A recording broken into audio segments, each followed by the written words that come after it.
Olá, universalistas! Meu nome é Josi Góes e hoje vamos falar sobre o assunto ufologia. Vamos falar com o pesquisador Gilberto Ori, de Vitória da Conquista, Bahia. A produção vai entrar em contato com ele neste momento. Tá chamando aí, produção? Tá entrando em contato? Ah, tá. Ok, ok. Tá chamando, tá chamando.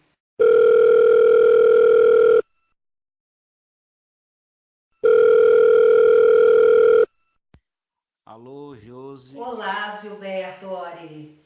É uma satisfação falar com você no canal Universo Espiritualista.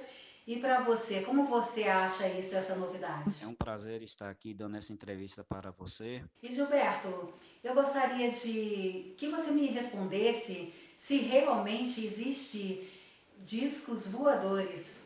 Primeiramente, eu gostaria de dizer a você que a termologia discos voadores, ela foi dita por o comandante Kenneth Arnold em 24 de junho de 1957, né?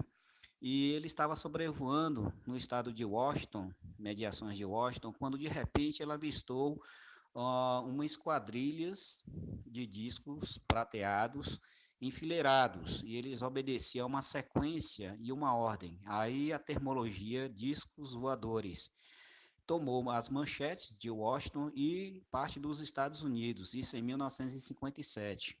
Então, esse ex-tenente, né, das Forças Armadas, Kenneth Arnold, ele foi considerado o pai da termologia discos voadores. E a partir desse momento, todos os casos que passaram a ser relatados de objetos voadores não identificados começou a tomar essa conotação de discos voadores. A questão de se acreditar ou não se baseia no princípio de observação. Então, grande parte da ufologia hoje em dia, ela trabalha com alguns equipamentos que nem sempre estão às mãos de quando esses fenômenos acontecem. Então, há vários casos, principalmente de observações de UFOs, que não são documentados, porque as pessoas elas passam a observar, mas no momento estavam completamente desprovidas de equipamentos fotográficos ou de câmeras para filmar o fenômeno. Então, essa questão de se acreditar em discursadores acaba sendo um processo muito pessoal.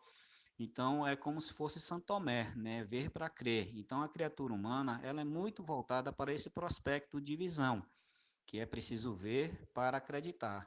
Mas sim, eu acredito na existência dos discos voadores e graças ao Kenneth Arnold, esse fenômeno ele vem sendo acompanhado até os nossos tempos de hoje.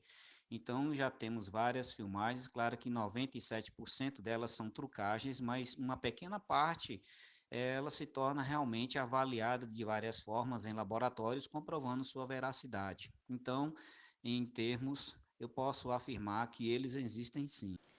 Existem provas, Gilberto? Grande parte dessas provas, na verdade, elas são colhidas e são removidas dos locais. Nós acreditamos que existe uma influência de uma inteligência, né, das Forças Armadas norte-americanas, principalmente, que faz a coletagem desses dados, desses elementos que acabam comprovando realmente a veracidade do fenômeno UFO. Só que ela é mantida a sete chaves, então ela não é divulgada devido a certos requisitos que são predestinados pelas Forças Armadas em não divulgar isso publicamente. Então, é por isso que, porque poucas pessoas falam sobre discos voadores?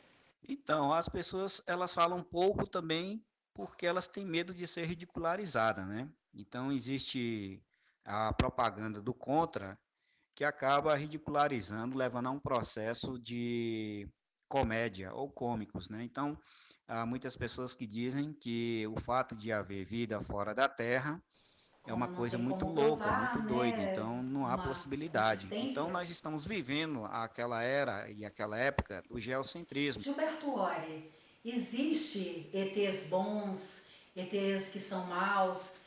Existem várias raças, vários tipos delas? Dentro da minha conotação, os ETs são bons. O que determina a maledicência dos ETs? Bom, existem algumas espécies que são ditas por aí, que, por exemplo, nós temos os reptilianos, nós temos os greys, nós temos a raça dos aquáticos, nós temos outras espécies também afora, que é uma variação muito grande e numerosa, são mais de 60 espécies aproximadamente. Bom, que se tem informação, provavelmente deve ter mais espécies ainda que nós desconhecemos. Mas, quanto a essa questão dos ETs bons e maus, isso é uma questão de visão. Por exemplo, tem pessoas que passam por processos de abduções extremamente dolorosos, né? Então, elas sofrem com essas abduções, que são coletas de materiais genéticos e principalmente alguns experimentos que são realizados com um processo de reprodução. Então, é uma das tarefas a serem feitas, principalmente pelos alienígenas, para desenvolver, digamos, uma nova espécie adaptável a um novo tipo de ambiente. E que talvez nós estejamos sendo utilizados para desenvolver novas espécies para habitar outros mundos. É uma questão ainda um pouco a ser estudada, a ser analisada e a ser debatida, né? Quanto à questão do bem e do mal, nós mesmos aqui na Terra às vezes cometemos atos imprudentes visando o bem. Então, por exemplo, eu vou dar um pequeno exemplo, né? A males que vem para o bem, é uma das frases que nós utilizamos muito aqui, né? Então, tem pessoas que aprendem pela dor e pelo sofrimento, e tem outros que aprendem com uma simples orientação verbal. Então, essas características é que nos coloca sobre o diferencial do bem e do mal. Tem pessoas que falam que quem aprende pela uma expressão verbal, né, ou teórica, ele está indo pelo caminho do bem. E aqueles que sofrem, fazem atitudes erradas, ações erradas, para depois sentir na pele a frustração de seus fracassos, ele está indo pelo caminho do mal. Então, essa termologia, eu diria assim, que é ainda um pouco plausível, ainda a ser debatida, porque existem atitudes a serem cometidas para que nós possamos ter uma ressonância do bem e do mal. E eu creio que ainda nós, seres humanos, não temos essa capacidade de tal interpretação ainda. Então, eu creio que os ETs, na maioria deles, lógico, eu creio né, que todos são do bem e que eles estão tentando fazer uma coisa boa através de uma atitude que ainda nós não compreendemos e que interpretamos como mal. Então, os traumas que são causados nas pessoas, principalmente de abduções, é pela falta de preparo do próprio abduzido, pelo fato de não acreditar em vidas em outros mundos. Então, isso acaba trazendo um trauma, um choque emocional muito grande em relação a isso, né? Então, Gilberto, mas o que exatamente eles querem conosco, já que dizem que eles são uma raça muito Com evoluídos? certeza, o desenvolvimento e adaptação de novas espécies, principalmente do nosso progresso aqui no mundo. O que eles não querem é que nós estamos tomando atitudes que está prejudicando principalmente o meio ambiente. Nós estamos, de uma certa forma, cometendo erros no nosso processo evolutivo, onde estamos causando danos ao próprio meio ambiente. E isso eles realmente não querem que isso aconteça.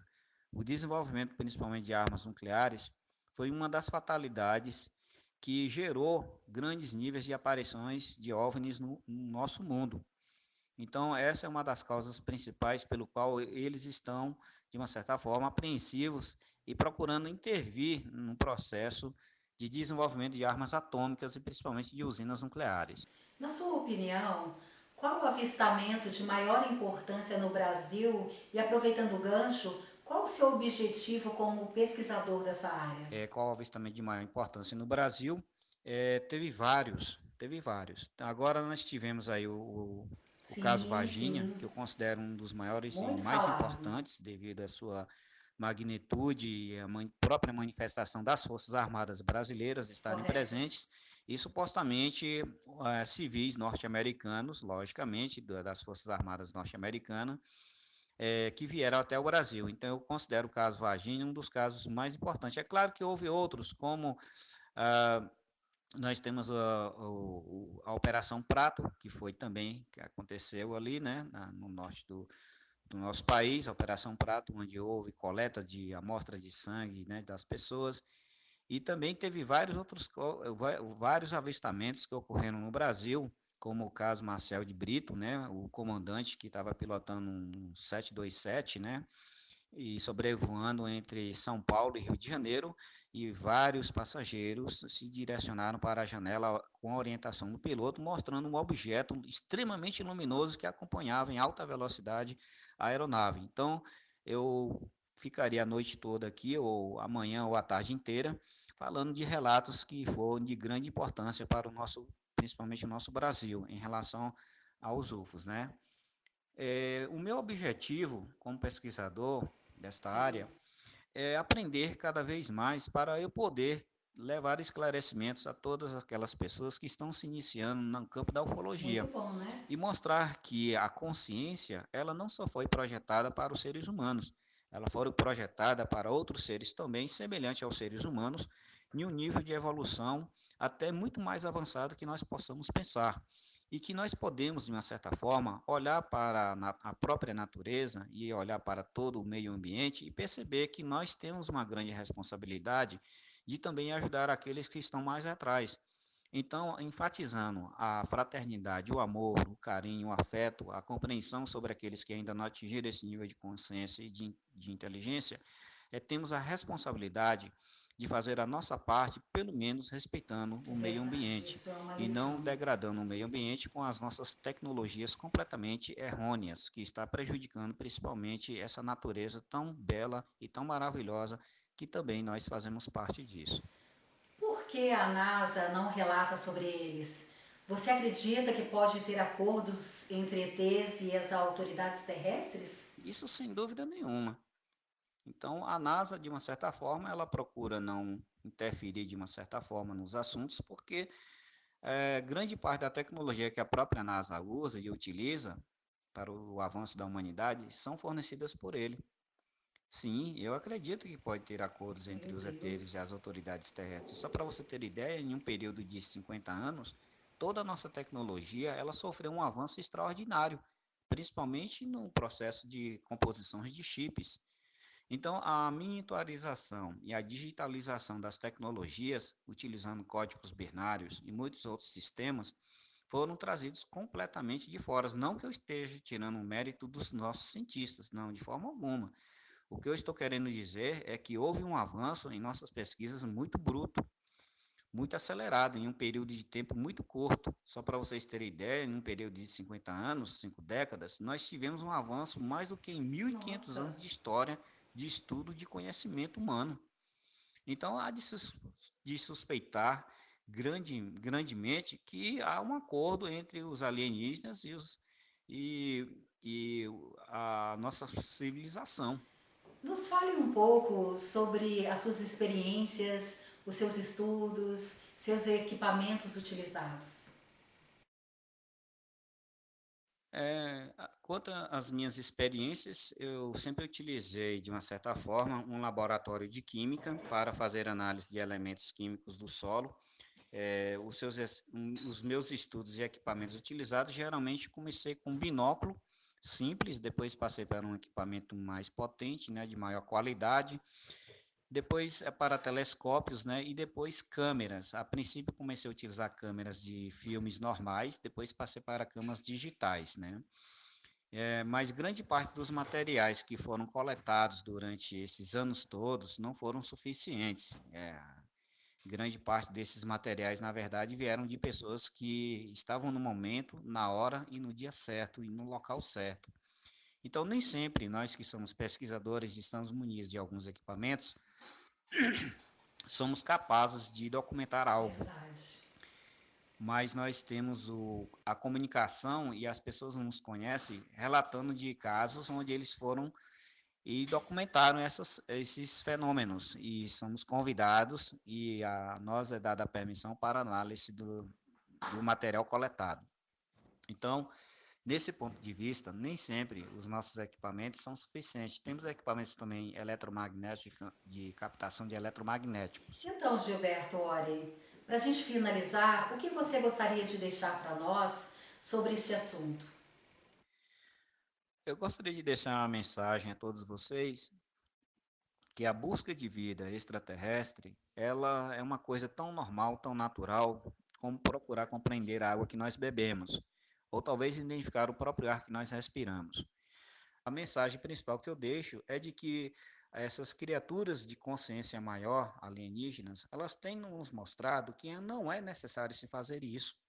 É muito pelo contrário, nós somos uma unidade só, assim como o próprio Demócrito afirmou, que nós estamos conectados uns aos outros. E até eles está conectado a nós. Então nós devemos entender que não é passando por cima dos outros que nós vamos assegurar a Com nossa certeza. sobrevivência, mas sim nos Isso. unirmos e União. nos conectando uns aos outros para que possamos desenvolver cada vez mais uma sociedade justa e uma sociedade de muita paz e uma sociedade de muito amor e harmonia.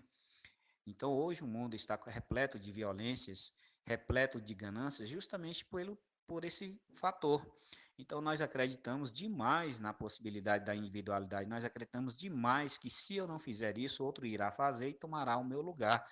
Então, o ego por si só, querendo sobreviver, que é uma das características do desenvolvimento dos animais, né, o instinto, ele vem sobrepondo sobre a consciência. Então é necessário que nós possamos desenvolver o máximo nossa consciência com a orientação principalmente desses irmãos mais velhos, irmãos mais experientes, irmãos que conhecem a manipulação da própria matéria no universo. Então esse é o meu recado que eu deixo para vocês. Espero que vocês tenham gostado dessa pequena entrevista. Agradeço a Josi por ter me convidado para, para esse canal tão importante, né? E eu espero que eu possa ser convidado mais outras vezes, assim, para eu ter a minha participação e trazer informações que possam, de uma certa forma, tranquilizá-los e trazer esclarecimentos cada vez melhores para vocês. Nós que agradecemos, Gilberto Ori, por seus esclarecimentos ufológicos. E espero que você, universalista, tenha gostado dessa entrevista. E inscrevam no nosso canal Universo Espiritualista, deem sua curtida ou descurtida, afinal sua opinião é muito importante para nós. Beijos de luz.